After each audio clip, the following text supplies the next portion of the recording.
Assalamualaikum warahmatullahi wabarakatuh. Perkenalkan, nama saya Indah Pradinda Harahap. Saya merupakan mahasiswa PPG dalam jabatan kategori 2 tahun 2022 asal LPTK Universitas Negeri Makassar, Prodi Pendidikan Ekonomi.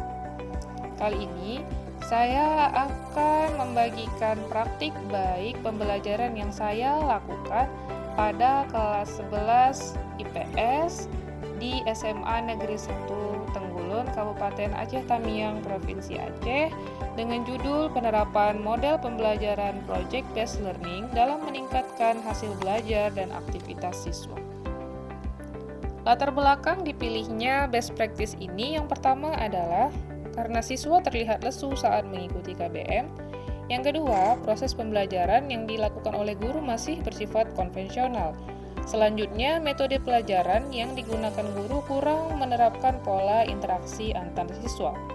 Selanjutnya, siswa kurang berpartisipasi aktif dalam pembelajaran, kurangnya kemampuan literasi dan numerasi siswa, serta penggunaan teknologi dan informasi yang belum maksimal. Atas permasalahan yang ada tersebut, maka saya membuat analisis solusi untuk mengatasi permasalahan yang terjadi sebelumnya, yaitu menerapkan model pembelajaran inovatif berbasis masalah yang kemudian dikombinasikan dengan penggunaan media IT dalam pembelajaran. Dalam hal ini, model yang dipilih oleh guru adalah Project Based Learning. Praktik ini penting dibagikan karena yang pertama, hal ini menjadi solusi bagi rekan guru yang menghadapi permasalahan yang sama. Selanjutnya juga menjadi refleksi dan motivasi bagi diri saya sendiri. Sedangkan tantangan dalam proses pembelajaran ini adalah yang pertama, karena proses pembelajaran yang masih berpusat pada guru.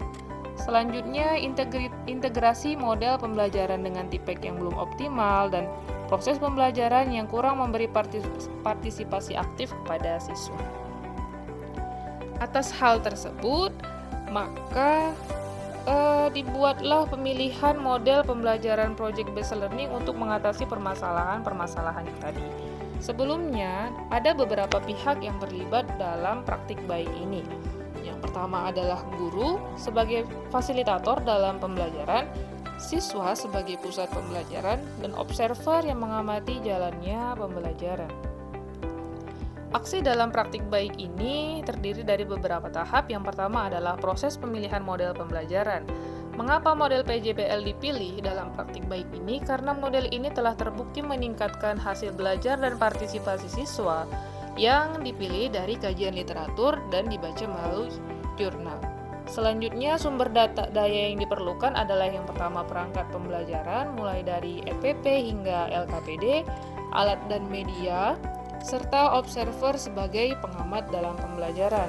Proses yang berlangsung dalam aksi ini yang pertama adalah planning, action, observing, dan reflection. Refleksi atas hasil dan dampak yang ada dalam praktik baik kali ini. Yang pertama adalah hasilnya. Pemilihan model pembelajaran Project Based Learning ternyata dapat meningkatkan hasil belajar dan aktivitas siswa. Hal ini terlibat dari hasil evaluasi yang dikerjakan siswa di pertemuan ini, dan melalui instrumen aktivitas siswa yang dinilai oleh observer ternyata meningkat dibandingkan dalam pembelajaran sebelumnya dan dari proyek yang diselesaikan oleh siswa.